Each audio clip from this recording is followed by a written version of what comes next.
Crime and Punishment by Fyodor Dostoyevsky. Part 2, Chapter 6.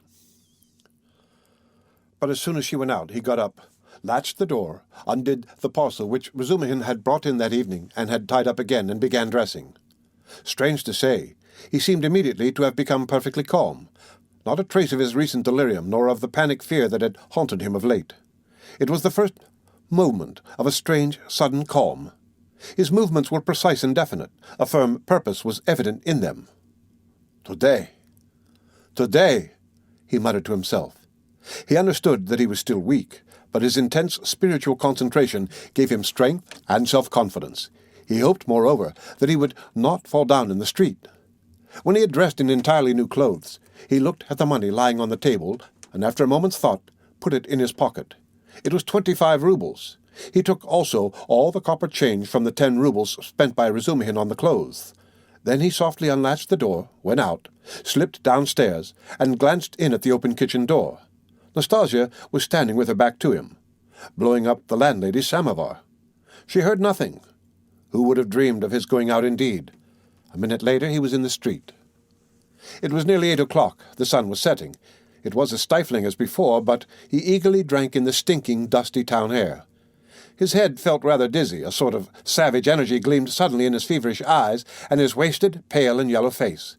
He did not know, and he did not think, where he was going. He had one thought only, that all this must be ended today, once for all, immediately, that he would not return home without it, because he would not go on living like that. How? With what to make an end? He had not an idea about it. He did not even want to think of it. He drove away thought. Thought tortured him. All he knew, all he felt, was that everything must be changed, one way or another, he repeated with desperate and immovable self-confidence and determination. From old habit, he took his usual walk in the direction of the Haymarket. A dark-haired young man with a barrel organ was standing in the road in front of a little general shop and was grinding out a very sentimental song. He was accompanying a girl of 15 who stood on the pavement in front of him. She was dressed up in a crinoline, a mantle, and a straw hat with flame-colored feather in it, all very old and shabby. In a strong and rather agreeable voice, cracked and coarsened by street singing, she sang in hope of getting a copper from the shop. Raskolnikov joined 2 or 3 listeners, took out a 5-kopeck piece, and put it in the girl's hand. She broke off abruptly on a sentimental high note, shouted sharply to the organ grinder, "Come on!" and both moved on to the next shop. "Do you like street music?" said Raskolnikov, addressing a middle-aged man standing idly by him. The man looked at him, startled and wondering. "I love to hear singing to a street organ," said Raskolnikov, and his manner seemed strangely out of keeping with the subject. "I like it on cold, dark, damp autumn evenings. They must be damp, when all the passers-by have pale, green, sickly faces, or better still, when wet snow is falling straight down, when there's no wind, you know what I mean, and the street lamps shine through it." "I don't know. Excuse me," muttered the stranger, frightened by the question and Raskolnikov's strange manner, and he crossed over to the other side of the street. Raskolnikov walked straight on and came out at the corner of the Haymarket, where the huckster and his wife had talked with Lizaveta, but they were not there now. Recognizing the place, he stopped, looked round, and addressed a young fellow in a red shirt who stood gaping before a corn-chandler's shop. "Isn't there a man who keeps a booth with his wife at this corner?"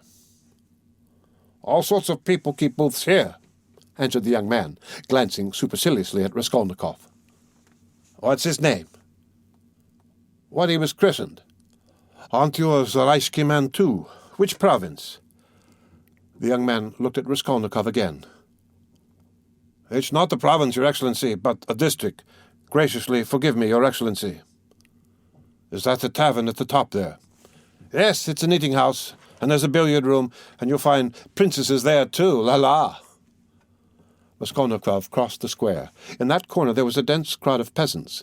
He pushed his way into the thickest part of it, looking at the faces. He felt an unaccountable inclination to enter into conversation with people. But the peasants took no notice of him. They were all shouting in groups together.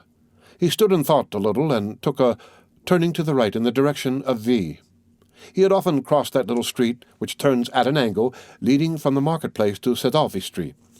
Of late, he had often felt drawn to wander about this district when he felt depressed, that he might feel more so. Now he walked along, thinking of nothing. At that point there is a great block of buildings entirely let out in dram shops and eating houses. Women were continually running in and out, bareheaded and in their indoor clothes.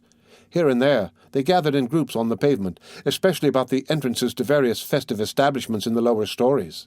From one of these a loud din, sounds of singing, the tinkling of a guitar, and shouts of merriment floated into the street. A crowd of women were thronging round the door. Some were sitting on the steps, others on the pavement, others were standing talking. A drunken soldier, smoking a cigarette, was walking near them in the road, swearing. He seemed to be trying to find his way somewhere, but had forgotten where. One beggar was quarrelling with another, and a man, dead drunk, was lying right across the road. Raskolnikov joined the throng of women who were talking in husky voices. They were bareheaded and wore cotton dresses and goatskin shoes. There were women of 40 and some not more than 17. Almost all had blackened eyes. He felt strangely attracted by the singing and all the noise and uproar in the saloon below. Someone could be heard within, dancing frantically, marking time with his heels to the sounds of the guitar and of a thin falsetto voice singing a jaunty air. He listened intently, gloomily, and dreamily, bending down at the entrance and peeping inquisitively in from the pavement. "Oh, my handsome soldier, don't beat me for nothing," trilled the thin voice of the singer. Raskolnikov felt a great desire to make out what he was singing, as though everything depended on that. "Shall I go in?" he thought. "They are laughing. From drink. Shall I get drunk?" "Won't you come in?" one of the women asked him. Her voice was still musical and less thick than the others. She was young and not repulsive, the only one of the group. "Why, she's pretty," he said, drawing himself up and looking at her. She smiled, much pleased at the compliment. "You're very nice-looking yourself," she said. "Isn't he thin, though?" observed another woman in a deep bass. "Have you just come out of a hospital?" "They're all generals' daughters, it seems, but they all have snub noses," interposed a tipsy peasant with a sly smile on his face, wearing a loose coat. "See how jolly they are. Go along with you." "I'll go, sweetie." And he darted down into the saloon below. Raskolnikov moved on. "I say, sir," the girl shouted after him. "What is it?" She hesitated. "I'll always be pleased to spend an hour with you kind gentlemen, but now I feel shy. Give me 6 kopecks for a drink. There's a nice young man." Raskolnikov gave her what came first, 15 kopecks. "Ah, what a good-natured gentleman." "What's your name?" "Ask for Duklida." "Well, that's too much," one of the women observed, shaking her head at Duklida. "I don't know how you can ask like that. I believe I should drop with shame." Raskolnikov looked curiously at the speaker. She was a pock-marked wench of 30, covered with bruises, with her upper lip swollen. She made her criticism quietly and earnestly. "Where is it," thought Raskolnikov, "where is it I've read that someone condemned to death says or thinks an hour before his death that if he had to live on some high rock, on such a narrow ledge that he'd only room to stand, and the ocean, everlasting darkness, everlasting solitude, everlasting tempest around him, if he had to remain standing on a square yard of space all his life, 1,000 years, eternity, it were better to live so than to die at once. Only to live and live. Life, whatever it may be. Huh. How true it is. Good God, how true. Man is a vile creature, and vile is he who calls him vile for that," he added a moment later. He went into another street. The Palais de Cristal. Luhumazin was just talking of the Palais de Cristal, but what on earth was it he wanted? "Yes, the newspapers. Zozimov said he'd read it in the papers. Have you the papers?" he asked, going into a very spacious and positively clean restaurant, consisting of several rooms, which were, however, rather empty. 2 or 3 people were drinking tea, and in a room further away were sitting 4 men drinking champagne. Raskolnikov fancied that Zamyotov was one of them, but he could not be sure at that distance. "What if it is?" he thought. "Will you have vodka?" asked the waiter. "Give me some tea, and bring me the papers, the old ones for the last 5 days, and I'll give you something." Yes, sir. Here's today's. No vodka? The old newspapers and the tea were brought. Raskolnikov sat down and began to look through them. Oh, damn. These are the items of intelligence. An accident on the staircase, spontaneous combustion of a shopkeeper from alcohol, a fire in Pesky, a fire in the Petersburg Quarter, another fire in the Petersburg Quarter, and another fire in the Petersburg Quarter. Ah, here it is. He found at last what he was seeking and began to read it. The lines danced before his eyes, but he read it all and began eagerly seeking later editions in the following numbers. His hands shook with nervous impatience as he turned the sheets. Suddenly, someone sat down beside him at the table. He looked up. It was the head clerk Zamyotov, looking just the same, with the rings on his fingers and the watch chain, with the curly black hair parted and pomaded, with the smart waistcoat, rather shabby coat, and doubtful linen. He was in a good humor, at least he was smiling very gaily and good-humoredly. His dark face was rather flushed from the champagne he had drunk. "What, you here?" he began in surprise, speaking as though he'd known him all his life. "Why, Razumihin told me only yesterday you were unconscious. How strange! And do you know, I've been to see you." Raskolnikov knew he would come up to him. He laid aside the papers and turned to Zamyotov.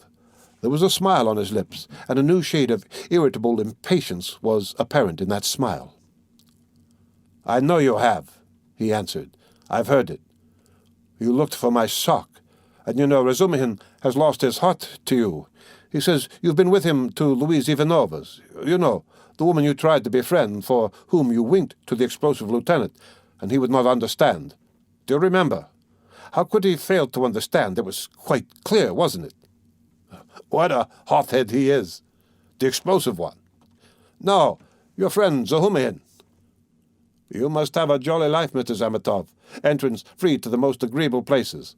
Who's been pouring champagne into you just now?" "We've just been having a drink together. You talk about pouring it into me. By way of a fee, you profit by everything," Raskolnikov laughed. "It's all right, my dear boy," he added, slapping Zamyotov on the shoulder. "I'm not speaking from temper, but in a friendly way. For sport, as that workman of yours said when he was scuffling with Dmitri in the case of the old woman." "How do you know about it?" "Perhaps I know more about it than you do." "How strange you are. I'm sure you're still very unwell. You oughtn't to have come out." "Oh, do I seem strange to you?" "Yes. What are you doing, reading the papers?" "Yes.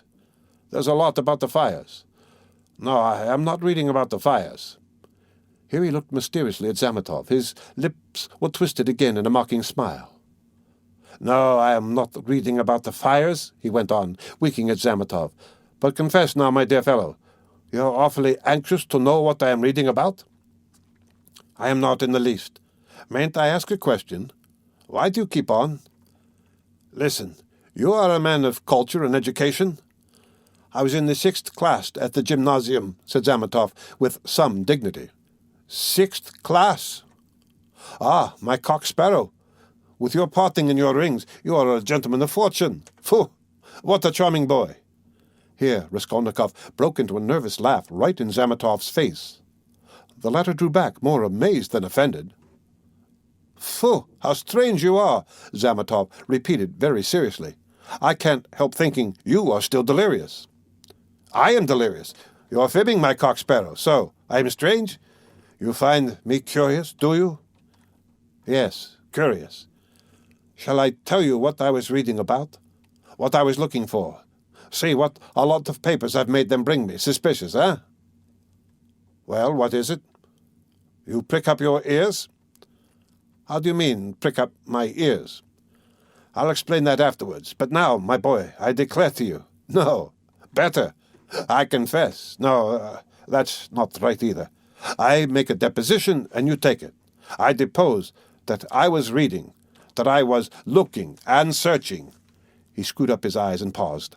"I was searching and came here on purpose to do it for news of the murder of the old pawnbroker woman," he articulated at last, almost in a whisper, bringing his face exceedingly close to the face of Zamyotov.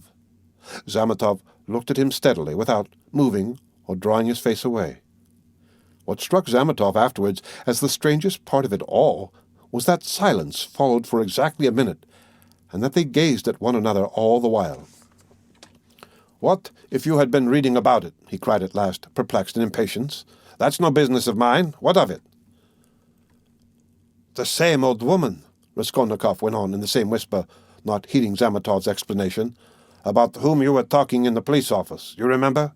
When I fainted? Well, do you understand it now?" "What do you mean, understand? What?" Zamyotov brought out, almost alarmed. Raskolnikov's set and earnest face was suddenly transformed, and he suddenly went off into the same nervous laugh as before, as though utterly unable to restrain himself, and in one flash he recalled with extraordinary vividness of sensation a moment in the recent past, that moment when he stood with the axe behind the door, while the latch trembled, and the men outside swore and shook it, and he had a sudden desire to shout at them, to swear at them, to put out his tongue at them, to mock them, to laugh and laugh and laugh. "You are either mad or—" began Zamyotov, and he broke off, as though stunned by the idea that had suddenly flashed into his mind. Or what? What? Come, tell me." "Nothing," said Zamyotov, getting angry. "It's all nonsense." Both were silent. After his sudden fit of laughter, Raskolnikov became suddenly thoughtful and melancholy. He put his elbow on the table and leaned his head on his hand. He seemed to have completely forgotten Zamyotov. The silence lasted for some time. "Why don't you drink your tea? It's getting cold," said Zamyotov. "What tea?" "Oh, yes." Raskolnikov sipped the glass, put a morsel of bread in his mouth, and suddenly, looking at Zamyotov, seemed to remember everything and pulled himself together. At the same moment his face resumed its original mocking expression. He went on drinking tea. "There have been a great many of these crimes lately," said Zamyotov. "Only the other day I read in the Moscow news that a whole gang of false coiners had been caught in Moscow. It was a regular society. They used to forge tickets." "Oh, but it was a long time ago. I read about it a month ago," Raskolnikov answered calmly. "So you consider them criminals?" he added, smiling. "Of course they are criminals. They are children, simpletons, not criminals. Why, 100 people meeting for such an object. What an ideal! 3 would be too many. And then they want to have more faith in one another than in themselves. One has only to blab in his cups, and it all collapses. Simpletons. They engaged untrustworthy people to change the notes. What a thing to trust to a casual stranger. Well, let us suppose that these simpletons succeed, and each makes 1,000,000, and what follows for the rest of their lives? Each is dependent on the others for the rest of his life. Better hang oneself at once. And they did not know how to change the notes either. The man who changed the notes took 5,000 rubles, and his hands trembled. He counted the first 4,000, but did not count the 5,000. He was in such a hurry to get the money into his pocket and run away. Of course he roused suspicion, and the whole thing came to a crash through one fool. Is it possible?" "That his hands trembled?" observed Zamyotov. "Yes, that's quite possible. That, I feel quite sure, is possible. Sometimes one can't stand things." "Can't stand that?" "Why? Could you stand it then?" "No, I couldn't. For the sake of 100 rubles, to face such a terrible experience, to go with false notes into a bank where it's their business to spot that sort of thing. No, I should not have the face to do it. Would you?" Raskolnikov had an intense desire again to put his tongue out. Shivers kept running down his spine. "I should do it quite differently," Raskolnikov began. "This is how I would change the notes. I'd count the first 1,000 3 or 4 times backwards and forwards, looking at every note. And then I'd set to the second 1,000. I'd count that halfway through, and then hold some 50-ruble note to the light, then turn it, then hold it to the light again to see whether it was a good one. 'I am afraid,' I would say, 'a relation of mine lost 25 rubles the other day through a false note.' And then I'd tell them the whole story. And after I began counting the third, 'No, excuse me,' I would say, 'I fancy I made a mistake in the 700 in that second 1,000. I am not sure.' And so I would give up the third 1,000 and go back to the second, and so on to the end. And when I had finished, I'd pick out one from the 5th and one from the second 1,000 and take them again to the light and ask again. Change them, please, and put the clerk into such a stew that he would not know how to get rid of me. When I'd finished and had gone out, I'd come back. No, excuse me, and ask for some explanation. That's how I do it. Phew! What terrible things you say, said Zamyotov, laughing. But all that is only talk. I dare say when it came to deeds you'd make a slip. I believe that even a practised, desperate man cannot always reckon on himself, much less you and I. To take an example near home, that old woman murdered in our district. The murderer seems to have been a desperate fellow. He risked everything in open daylight, was saved by a miracle, but his hands shook too. He did not succeed in robbing the place. He couldn't stand it. That was clear from the... Raskolnikov seemed offended. Clear? Why don't you catch him then? He cried, maliciously jibing at Zamyotov. Well, they will catch him. Who? You? Do you suppose you could catch him? You've a tough job. A great point for you is whether a man is spending money or not. If he had no money and suddenly begins spending, he must be the man, so that any child can mislead you. The fact is, they always do that, though, answered Zamyotov. A man will commit a clever murder at the risk of his life, and then at once he goes drinking in a tavern. They are caught spending money. They're not all as cunning as you are. You wouldn't go to a tavern, of course. Raskolnikov frowned and looked steadily at Zamyotov.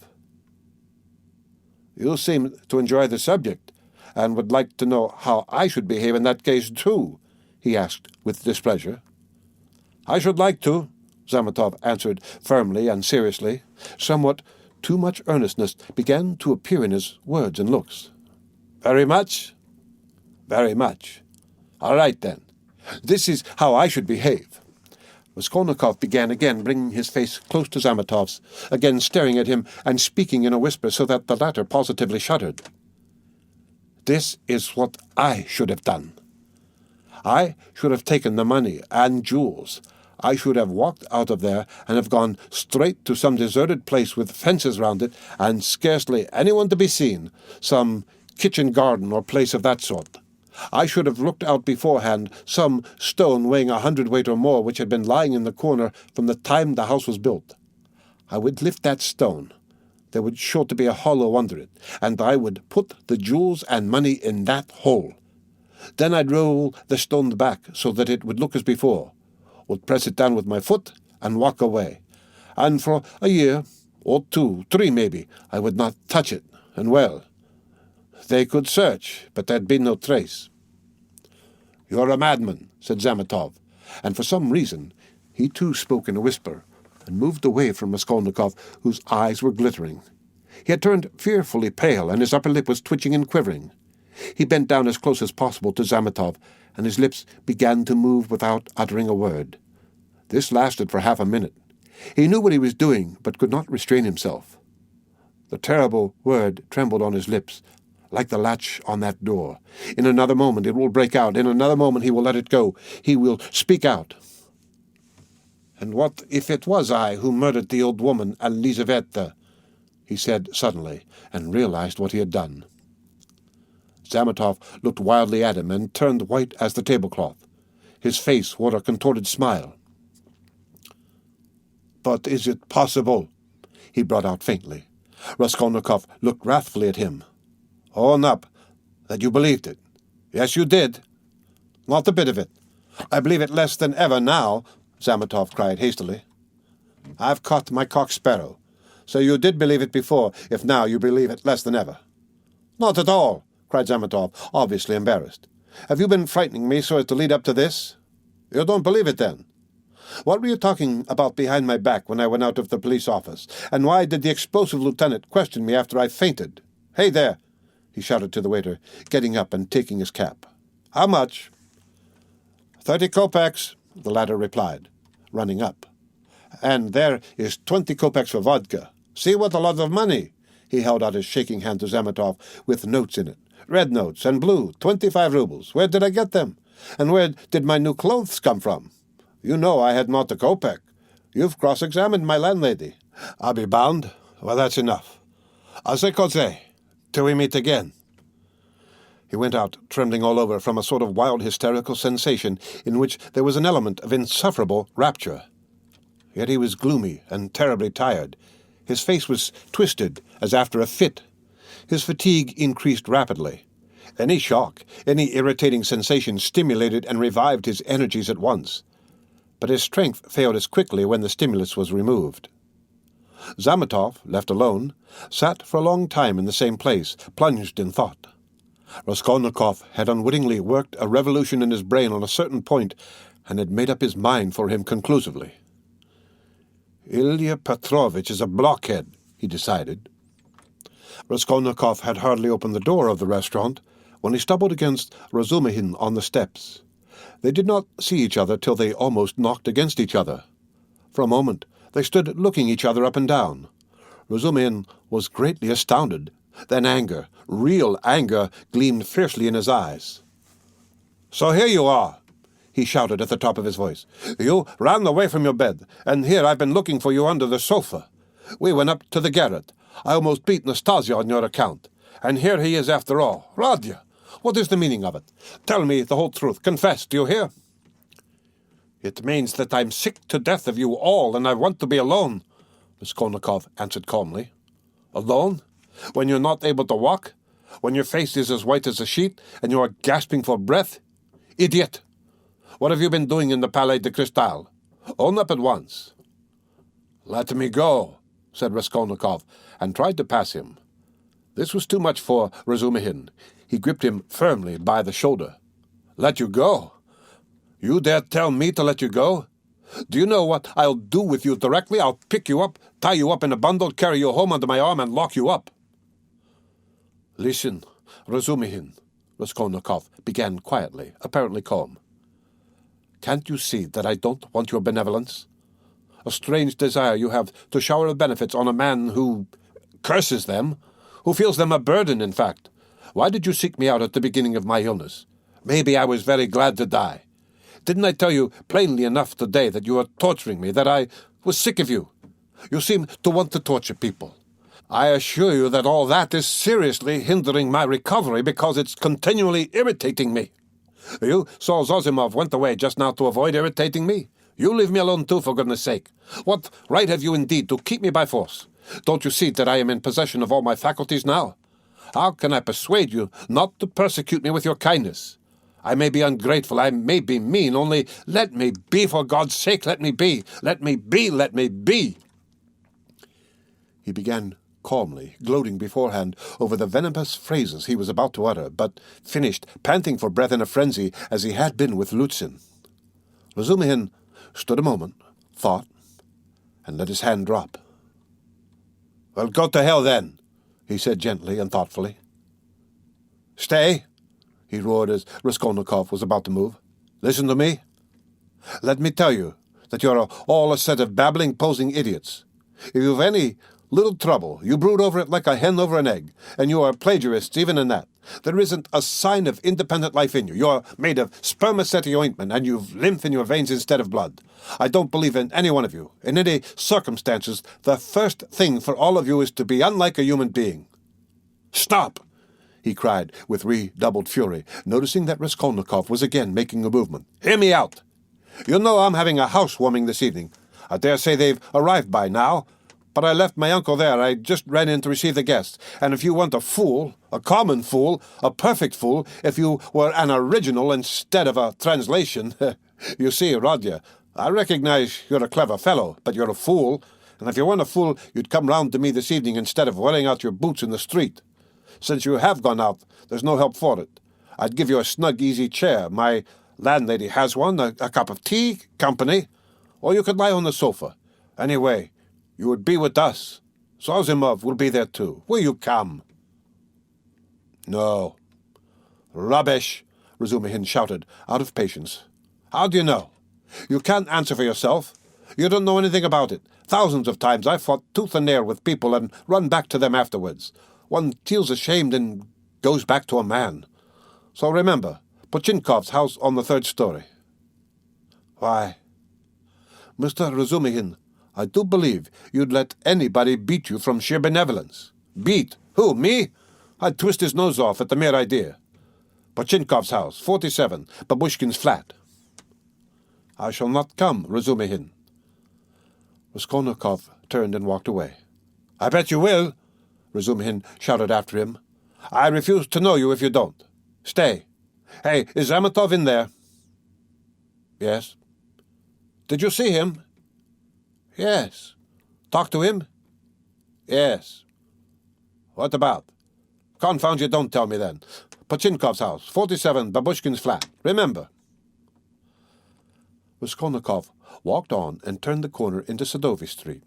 Razumhin looked after him thoughtfully. Then, with a wave of his hand, he went into the house, but stopped short of the stairs. "Confound it!" he went on almost aloud. "He talked sensibly, but yet I am a fool, as if madmen didn't talk sensibly. And this was just what Zossimov seemed afraid of." He struck his finger on his forehead. "What if... How could I let him go off alone? He may drown himself. Oh, what a blunder. I can't." And he ran back to overtake Raskolnikov. But there was no trace of him. With a curse, he returned with rapid steps to the Palais de Cristal to question Zamyotov. Raskolnikov walked straight to X Bridge, stood in the middle, and, leaning both elbows on the rail, stared into the distance. On parting with Razumhin, he felt so much weaker that he could scarcely reach this place. He longed to sit or lie down somewhere in the street. Bending over the water, he gazed mechanically at the last pink flush of the sunset, at the row of houses growing dark in the gathering twilight, at one distant attic window on the left bank, flashing as though on fire in the last rays of the setting sun, at the darkening water of the canal, and the water seemed to catch his attention. At last red circles flashed before his eyes. The houses seemed moving. The passers-by, the canal banks, the carriages, all danced before his eyes. Suddenly he started, saved again perhaps from swooning by an uncanny and hideous sight. He became aware of someone standing on the right side of him. He looked and saw a tall woman with a kerchief on her head, with a long, yellow-waisted face and red sunken eyes. She was looking straight at him, but obviously she saw nothing and recognized no one. Suddenly, she leaned her right hand on the parapet, lifted her right leg over the railing, then her left, and threw herself into the canal. The filthy water parted and swallowed up its victim for a moment. But an instant later the drowning woman floated to the surface, moving slowly with the current, her head and legs in the water, her skirt inflated like a balloon over her back. "A woman drowning! A woman drowning!" shouted dozens of voices. People ran up. Both banks were thronged with spectators. On the bridge, people crowded about Raskolnikov, pressing up behind him. "Mercy on it! It's our Efrosinya!" a woman cried tearfully close by. "Mercy, save her! Kind people, pull her out!" "A boat! A boat!" was shouted in the crowd. But there was no need of a boat. A policeman ran down the steps to the canal, threw off his greatcoat and his boots, and rushed into the water. It was easy to reach her. She floated within a couple of yards from the steps. He caught hold of her clothes with his right hand, and with his left seized a pole which a comrade held out to him. The drowning woman was pulled out at once. They laid her on the granite pavement of the embankment. She soon recovered consciousness, raised her head, sat up, and began sneezing and coughing, stupidly wiping her wet dress with her hands. She said nothing. "She's drunk herself out of her senses," the same woman's voice wailed at her side. "Out of her senses! The other day she tried to hang herself. We cut her down. I ran out to the shop just now, left my little girl to look after her, and here she's in trouble again. A neighbor, gentlemen, a neighbor. We live close by the second house from the end. See yonder." The crowd broke up. The police still remained round the woman. Someone mentioned the police station. Raskolnikov looked on with a strange sensation of indifference and apathy. He felt disgusted.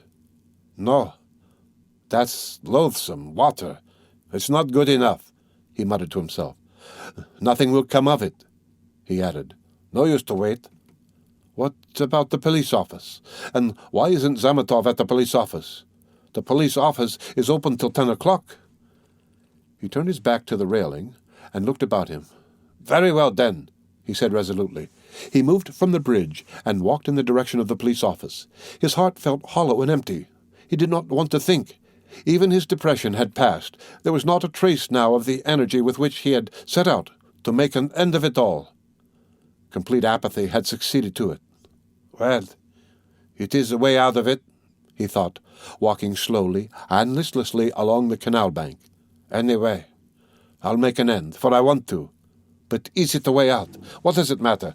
There'll be the square yard of space, ah! But what an end? Is it really the end?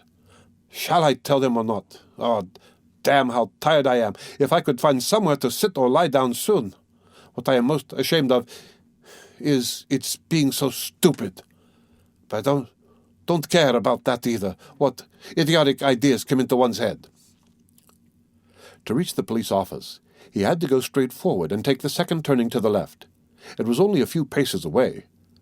But at the first turning he stopped, and after a minute's thought turned into a side street and went 2 streets out of his way, possibly without any object, or possibly to delay a minute and gain time. He walked, looking at the ground. Suddenly someone seemed to whisper in his ear. He lifted his head and saw that he was standing at the very gate of the house. He had not passed it. He had not been near it since that evening. An overwhelming, unaccountable prompting drew him on. He went into the house, passed through the gateway, then into the first entrance on the right, and began mounting the familiar staircase to the 4th story. The narrow, steep staircase was very dark. He stopped at each landing and looked round him with curiosity. On the first landing, the framework of the window had been taken out. That wasn't so then, he thought. Here was the flat on the 2nd story where Nikolay and Dmitri had been working. It's shut up and the door newly painted, so it's to let. Then the 3rd story, and the 4th. Here! He was perplexed to find the door of the flat wide open. There were men there. He could hear voices. He had not expected that. After brief hesitation, he mounted the last stairs and went into the flat. It too was being done up. There were workmen in it. This seemed to amaze him. He somehow fancied that he would find everything as he left it, even perhaps the corpses in the same places on the floor. And now, bare walls, no furniture. It seemed strange. He walked to the window and sat down on the window-sill. There were 2 workmen, both young fellows, but one much younger than the other. They were papering the walls with a new white paper covered with lilac flowers instead of the old dirty yellow one. Raskolnikov, for some reason, felt horribly annoyed by this. He looked at the new paper with dislike, as though he felt sorry to have it all so changed. The workmen had obviously stayed beyond their time, and now they were hurriedly rolling up their paper and getting ready to go home. They took no notice of Raskolnikov's coming in. They were talking. Raskolnikov folded his arms and listened. "She comes to me in the morning," said the elder to the younger, "very early, all dressed up. 'Why are you preening and prinking?' says I. 'I am ready to do anything to please you, Tit Vassilitch.' That's a way of going on. And she dressed up like a regular fashion book." "And what is a fashion book?" the younger one asked. He obviously regarded the other as an authority. "A fashion book is a lot of pictures, coloured, and they come to the tailors here every Saturday by post from abroad to show folks how to dress, the male sex as well as the female. They're pictures. The gentlemen are generally wearing fur coats, and for the ladies, fluffles. They're beyond anything you can fancy." "There's nothing you can't find in Petersburg," the younger cried enthusiastically. "Except father and mother, there's everything." "Except them, there's everything to be found, my boy," the elder declared sententiously. Raskolnikov got up and walked into the other room where the strong-box, the bed, and the chest of drawers had been. The room seemed to him very tiny without furniture in it. The paper was the same. The paper in the corner showed where the case of icons had stood. He looked at it and went to the window. The older workman looked at him askance. "What do you want?" he asked suddenly. Instead of answering, Raskolnikov went into the passage and pulled the bell. The same cracked note. He rang it a second and a third time. He listened and remembered. The hideous and agonizingly fearful sensation he had felt then began to come back more and more vividly. He shuddered at every ring, and it gave him more and more satisfaction. "Well, what do you want? Who are you?" the workman shouted, and going out to him, Raskolnikov went inside again. "I want to take a flat," he said. "I'm looking round." "It's not the time to look at rooms at night, and you ought to come up with the porter." "The floors have been washed. Will they be painted?" Raskolnikov went on. "Is there no blood?" "What blood?" "Why, the old woman and her sister were murdered here. There was a perfect pool there. But who are you? The workman cried out, uneasy. Who am I? Yes. You want to know? Come to the police station, I'll tell you. The workman looked at him in amazement. It's time for us to go. We are late. Come along, Alushka. We must lock up, said the older workman. Very well, come along, said Raskolnikov indifferently, and going out first, he went slowly downstairs. Hey, porter! He cried in the gateway. At the entrance, several people were standing, staring at the passers-by. The two porters, a peasant woman, a man in a long coat, and a few others. Raskolnikov went straight up to them. What do you want? Asked one of the porters. Have you been to the police office? I've just been there. What do you want? Is it open? Of course. Is the assistant there? He was there for a time. What do you want? Raskolnikov made no reply, but stood beside them lost in thought. He's been to look at the flat, said the older workman, coming forward. Which flat? Where we are at work. Why have you washed away the blood? Says he. There's been a murder here, says he, and I've come to take it. And he began ringing at the bell, all but broke it. Come to the police station, says he. I'll tell you everything there. He wouldn't leave us. The porter looked at Raskolnikov, frowning and perplexed. Who are you? He shouted, as impressively as he could. I am Rodion Romanovich Raskolnikov, formerly a student. I live in Chill's house, not far from here, flat number 14. Ask the porter, he knows me. Raskolnikov said all this in a lazy, dreamy voice, not turning round, but looking intently into the darkening street. Why have you been to that flat? To look at it. What is there to look at? Take him straight to the police station, the man in the long coat jerked in abruptly. Raskolnikov looked intently at him over his shoulder, and said in the same slow, lazy tones, Come along. Yes, take him, the man went on more confidently. Why was he going into that? What's in his mind, eh? He's not drunk, but God knows what's the matter with him, muttered the workman. What do you want? The porter shouted again, beginning to get angry in earnest. Why are you hanging about? You funked the police station, then? Said Raskolnikov jeeringly. How funk it? Why are you hanging about? He's a rogue, shouted the peasant woman. Why waste time talking to him? Cried the other porter, a huge peasant in a full open coat and with keys on his belt. Get along! He's a rogue and no mistake. Get along! And seizing Raskolnikov by the shoulder, he flung him into the street. He lurched forward, but recovered his footing, looked at the spectators in silence, and walked away. Strange man, observed the workman. There are strange folks about nowadays, said the woman.